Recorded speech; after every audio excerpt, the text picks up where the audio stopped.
50 G's, $50,000. That's the price of a fully loaded 2025 Volkswagen Golf R. It's the most expensive and the most powerful Volkswagen Golf ever. In today's video, we're gonna find out, is it worth it?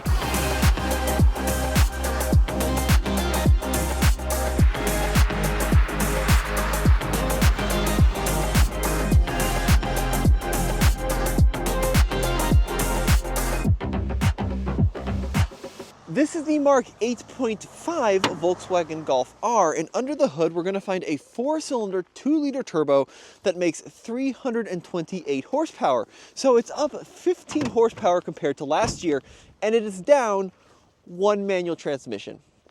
The 7-speed DSG is the only option for the 2025 Golf R.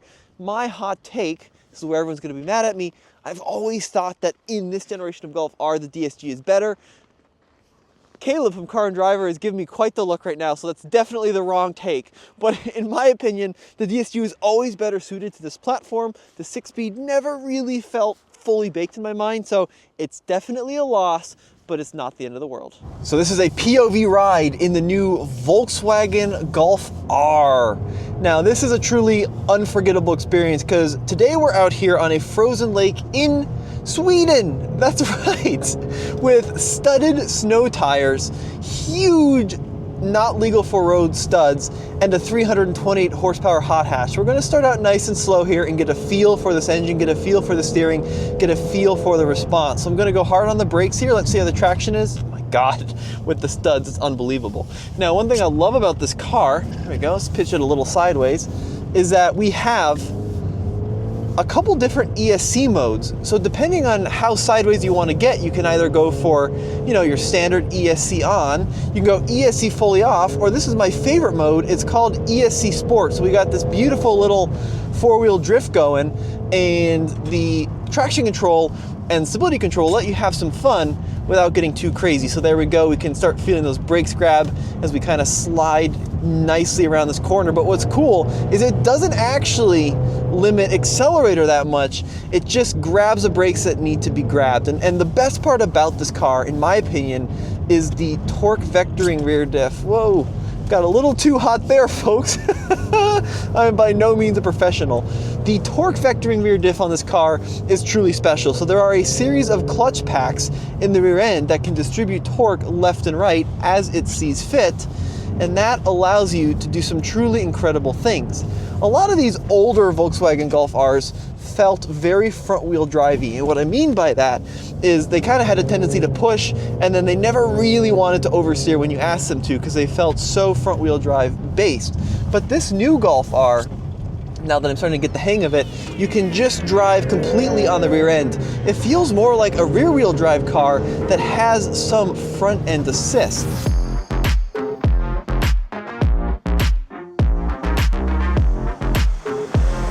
Now, in terms of mode, we are in the race mode with the special programs, which is cool. And with the special programs means that it keeps the turbos on boost a little longer and a little sooner, so we can get these beautiful 4-wheel slides just like that. I've got the transmission in the auto setting, and it is doing a nice job of just holding that gear right where I want it to be. A good driver would take this probably twice as fast. I'm doing this at about 50 through this section, but even on this ice, a good driver could take this at 75 probably. We're gonna dive into this turn, looking far ahead, rear end sliding around beautifully. God, this is so much fun. This is the new black edition of the Volkswagen Golf R, and what they do is they essentially black everything out. So if you look at the emblem, you might notice it's not silver on this Mark 8.5, it's actually this kind of dark gray black, and also they illuminate the logo now. But changes from a design standpoint, pretty slight over the standard Mark 8. We've got new lights, which look pretty cool. They're pretty angular. They have a nice signature. The wheels on this car are not the wheels we're getting in the States because Volkswagen flew me out here to Sweden to try some ice driving. And these are just a set of, I think they're 18-inch wheels. But in the States, we're getting 19s as standard. And then I do think it's still an attractive car, the Golf R. Out back, we have tail lights with these new little kind of square patterns, which I think look very, very neat. And of course, the iconic now quad exhaust on the Golf R with the blacked out R logo. The coolest option you can get in the States is the $3,795 Euro Style package, which gives you cloth seats, a sunroof delete, and an Akropovich. A Krapovich, thank you, Jared, exhaust that will not stick in my head, but it's a titanium exhaust system over the standard steel version. This car doesn't have it, but that's a really cool option. All right, everybody, so obviously not a race car driver. I think I can probably exploit 3% of what this Golf R can do, so I thought let's bring in a race car driver, Benny. Hey, nice to meet you. Introduce yourself, what do you do? My name is Benny Leuchter. I'm ambassador and test and development driver for Volkswagen and also doing some racing for Volkswagen around the world. That is the most humble explanation of your job I think I've ever heard. Benny's the real deal. Google him if you don't know who he is, because he's amazing. So Benny's going to take me around in this Volkswagen and hopefully give me a good scare, and we're going to talk about what it's like driving this car on the ice, and talk about how to drive on the ice, and maybe even does driving on the ice help you become a better driver in other places. All right. Wonderful. Let's go. So Benny, you've done a lot of circuit racing, and that's an understatement of the year. Yeah. And we were talking a little bit earlier that what you do here applies to circuit racing. And why is that? Because it seems like this is a totally different environment. Definitely. I mean, this driving behavior here is something else. But this can make you a better racing driver if you can transform this to the circuit racing. Because driving the car on the limit is always that where it's needed by racing. So racing is all about driving the car to the limit and keep the car at the limit. Yeah. And here you have so much freedom, you can go above the limit, and if you make a mistake, it's not hurting so much. Right. That's why I always say this is the best training for racing drivers as well. Being here on the ice, train your precision, how precise you can be with the car, how you can dance with the car. Sure. I always say I dance with the car. That's very cool. Now, one of the things we're going to find is that Benny's going to spend a lot of time not going in a straight line, as he's already proving. Trying this.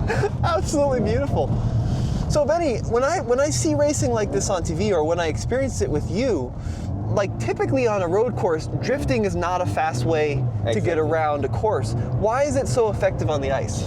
Because with the drifting, I can show you next corner, you can reduce the speed quite easy, and also you can position the car always in another direction. You have more freedom. If you have to react, it makes you much more flexible in reacting if something is not run according plan. So you have a little bit more freedom to react. Interesting, okay. So the inside of the Golf R, some changes in here, most notably the screen. This is a new 12.9-inch display. It's running the MIB3 operating system. Let's go ahead and boot it into life. Welcome, Volkswagen AG. We are not in Kansas anymore, folks. It's a pretty good screen here. It's very high resolution, lots of cool colors. Now, we also have different drive modes here: Eco, Comfort, Sport, and Race. And in Race mode, it will precondition the turbo for quicker response. There's Drift and Special modes. And there's even a setting here, which I think is awesome, to fully disable the ESC, which is unique to the Golf R. So credit to Volkswagen on that. Now, the interior has seen a couple other little minor tweaks, like the paddle shifters, bigger, easier to get at, and they feel really high quality, which is good. And of course, now every Golf R comes with paddle shifters because it all has this little toggle. I feel like Volkswagen could probably up the look of this toggle a little. This feels a little Game Boy-y, but apart from the extensive amounts of piano black across the center console, this is a nice, comfortable interior and very well equipped. We talked about that price, 50 grand. That's a huge amount of money, but you do have heated seats, ventilated seats, and a heated steering wheel. The seats, by the way, very nicely bolstered. It's a one-piece bucket, and this one, because we talked about, doesn't have the Euro style group. It has a sunroof. Not a huge sunroof, but definitely usable. Now, this display for the driver cluster, this is a 10.2-inch screen. It's got all of the standard driver assistance that you could come to want. It's got lane centering, it's got adaptive cruise, it's got blind spot monitoring, all that included. And one complaint that I still have a little bit is the buttons. Now they kind of went away from the haptic. So on the old Golf R, I would constantly be hitting the heated steering wheel when I was doing some sporty driving. The new one's an actual button now, but it still is a little bit too streamlined here. I like when they have individual squares like they do in other Volkswagen products. Now I'm going to try something I'm likely going to regret. I'm going to go ESC system, ESC off. We're going to confirm it, and you can see immediately that nice slide that we had before is still there, but it's all on the driver to catch it. Credit to where credit's due though with these Volkswagens. When it says off, it does mean fully disabled. So there's nothing in here that's gonna save me if I mess up. It's all on me to do this right. So we're gonna flick it in here. Okay, nice, and we're gonna come in a little slower. Get that rear end sideways a little bit. We're gonna drive it on the throttle. This is the part that gets really bumpy because we're right here by the pit lane. All right, so now that we're starting to understand the car, understand the track a little bit more, we can start dialing in some throttle. 328 horsepower in any car, even a couple years ago, pretty serious power, but in a hot hatch, I mean, it's unbelievable, and it really does just rocket you. What's cool about this engine too is some other Volkswagen engines that I've experienced, they give you all the power down low, and then by the time you get into the upper RPMs, there's just not a lot going on. But even above 4K, this car is willing to work with you and willing to deliver that horsepower and torque you need to have a good time. Oh, took it pretty hot through there, folks. Try to keep it on the shiny parts and not in the white snowy parts. Woo-hoo-wee! It's really making sure I'm paying attention here. That was closer to 55 miles an hour through that section, which I think was pretty good for a beginner driver. This is where my friend Caleb went off earlier, and you can see why. It's a decreasing radius turn, but we're just gonna ride it. The instructors are right. I mean, eye position is just so important when you're out here in the snow, looking far ahead. That really is key. Okay, I overcooked that. That's okay, we can get back on the track here. There we go, no problem. There we go, I found the limit and I went a little bit too far past, but that's what learning's all about. But overall, folks, I'm just blown away with how easy and responsive this Golf R is, how it makes you feel good even when you're not a great driver, and how much fun you can have ice racing. I've done a little bit of it in Colorado, but not to this extent with the lake that's this big. And I'm desperate to try more in Colorado now. I mean, it is some of the most fun I've ever had behind the wheel of a car. It's about as close to dancing as you can get, and you don't burn through tires like you would drifting. So all around, just an absolute hoot. This is my kind of activity.